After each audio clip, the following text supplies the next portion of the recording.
আসসালামু আলাইকুম রহমতুল্লাহ বরকাতু। ওয়ালাইকুম আমরা আসসালাম দেখতে পাই রাহমাতুল্লাহি যে ওয়া যে সকল দেশের রাজনীতিতে ধর্মতান্ত্রিক বিষয়টি রয়েছে, সে সকল দেশে মেজরিটি ধর্মের বাদে যারা থাকে তারা খুবই অপ্রেসড হয়, অর্থাৎ নিপীড়িত হয়ে থাকে। এমনকি তাদের নিজেদের ধর্মের মানুষজনও খুবই আনফেয়ারলি জাজড হয়ে থাকে। এখন আপনারা যেহেতু একটি ইসলামতান্ত্রিক পলিটিক্যাল পার্টি, অনেকে ভয় পেয়ে থাকে যে আপনাদের ক্ষেত্রেও একই রূপই দেখা যাবে। তো আমার প্রশ্নটি হচ্ছে, আপনি কি মোরাল পুলিশিংকে সাপোর্ট করবেন নাকি এর বিরোধিতা করবেন, এবং যারা মোরাল পুলিশিং করে তাদের প্রতি কি যথাযথ অ্যাকশন নেওয়া হবে?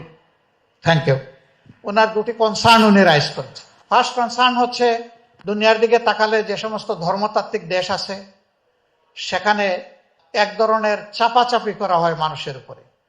মানুষ যা চায় তাও মানুষকে ডেলিভারি দেওয়া হয়, মানুষ যা চায় না ওইটাও মানুষকে বাধ্য করা হয়। দুই নম্বর হচ্ছে, বিশেষ করে উনি সেকশন আলাদা করেন নাই, মরাল পুলিশিং এর কথা বলেছেন, যে আমরা ক্ষমতায় গেলে ওই রকম মরাল পুলিশিং সিস্টেম চালু হবে কিনা।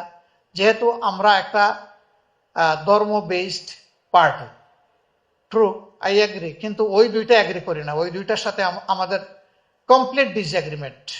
ভারত আমাদের প্রতিবেশী দেশ, ওই দেশের কনস্টিটিউশনে বলা হয়েছে যে দেশ হলো তাদের secular. Secular means every religion will preserve the rights to enjoy their own religious freedom.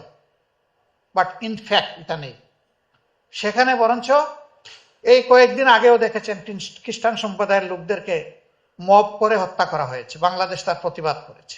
এর আগে দেখেছেন অন্যান্য ধর্মাবলম্বী, বিশেষ করে মুসলমানদেরকে সেখানে করা হয়েছে। তো কি হলো, সেখানে সংবিধানে তো লেখা আছে, ওই সংবিধান তো ফাংশন করছে না।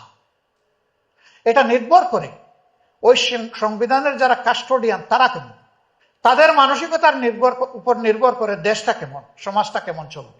ইসলামের ব্যাপারে মরাল পুলিশিং এর কোনো জায়গা নেই।